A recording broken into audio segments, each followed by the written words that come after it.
అధ్యక్ష, గౌరవ ముఖ్యమంత్రి గారు మరి ముఖ్యమంత్రి అయిన తర్వాతనన్నా కొద్దిగా మర్యాదకరంగా మాట్లాడతారేమో అనుకున్నా అధ్యక్ష.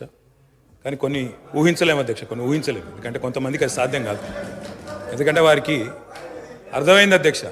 ఎందుకంటే తెలంగాణ తెచ్చిన నాయకుడిని పట్టుకొని కల్వకుంట్ల చంద్రశేఖర్ రావు అని ఏకవచనంతో మాట్లాడతారు. తెలంగాణను వ్యతిరేకించిన వాళ్ళనేమో గారు గారు అని మాట్లాడినప్పుడే అర్థమైంది అధ్యక్ష వారి సంస్కారం ఏందో, వారి పరిజ్ఞానం ఏందో అర్థమైంది అధ్యక్ష. అచ్చోసిన ఆంబోతు, ఇది ఒక ముఖ్యమంత్రి మాట్లాడిన మాట. అచ్చోసిన ఆంబోతు అధ్యక్ష. ఎవరు అధ్యక్ష అచ్చోసిన ఆంబోతు?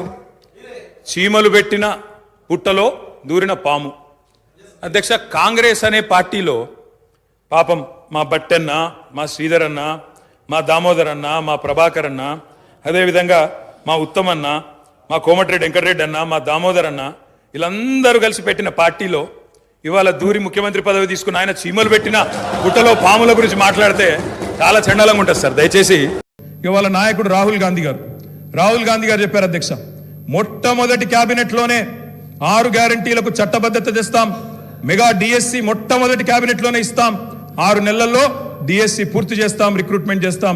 మొట్టమొదటి క్యాబినెట్. ఇప్పుడు 3 క్యాబినెట్లు అయినట్టున్నాయి అధ్యక్ష.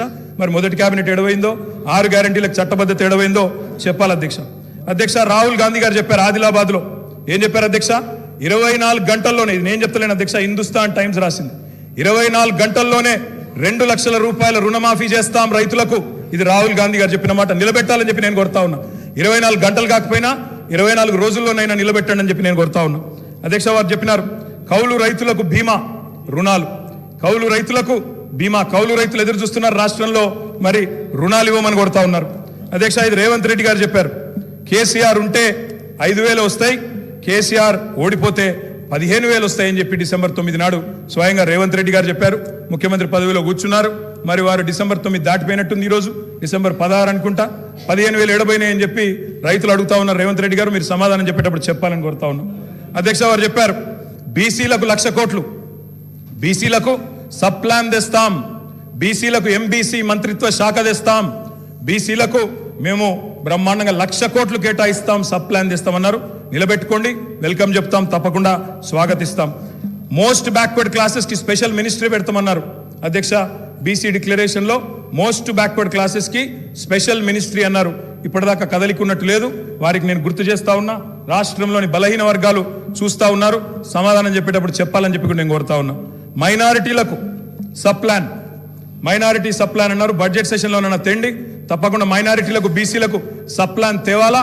తేకపోతే తప్పకుండా ప్రధాన ప్రతిపక్షంగా మైనారిటీల తరపున బీసీల తరపున గొంతు విప్పుతామని చెప్పి కూడా నేను తెలియజేస్తా ఉన్నా అధ్యక్ష. ఆటో డ్రైవర్లకు నెలకు 1,200 ఇస్తాం, బోర్డు పెడతామని చెప్పి రాహుల్ గాంధీ గారు చెప్పారు. తప్పకుండా నిలబెట్టాలా. 7 లక్షల మంది ఆటో డ్రైవర్లకు ఇస్తామన్నారు. నిలబెట్టుకోవాలని చెప్పి నేను కోరుతా ఉన్నా. రాష్ట్రంలోని తమ్ముళ్ళు ఎదురు చూస్తా ఉన్నారు. మొదటి కేబినెట్ లో మెగా డిఎస్సి అన్నారు, అతి లేదు గతి లేదు. అదేవిధంగా జాబ్ క్యాలెండర్ అన్నారు, టీఎస్పీఎస్సీ ప్రక్షాళన అన్నారు. మరి దాని మీద కూడా తప్పకుండా చెప్పాలా అధ్యక్ష. ఇంకా చెప్పారు అధ్యక్ష, మొదటి ఏడాదిలో 2 లక్షల ఉద్యోగాలు భర్తీ చేస్తామన్నారు. ఆ ఉద్యోగాల వివరాలు ప్రకటించాలని చెప్పి నేను డిమాండ్ చేస్తా ఉన్నా. తప్పకుండా చేయాలని చెప్పి కోరుతా ఉన్నా. ఇక మా సోదరుడు వివేక్ గారు కూడా మాట్లాడినారు అధ్యక్ష. మా వివేక్ అన్న కూడా చెప్పిండు 40,000 ఉద్యోగాలు ఇస్తా చెన్నూరులో అని చెప్పిండు అధ్యక్ష. చెన్నూరు ప్రజలు ఆశగా మా వివేక్ అన్న గురించి చూస్తున్నారు. తప్పకుండా 40,000 ఉద్యోగాలు ఇవ్వాలని చెప్పి కూడా నేను కోరుతా ఉన్నా అధ్యక్ష. అధ్యక్ష ఇంకా చాలా చెప్పారు అధ్యక్ష.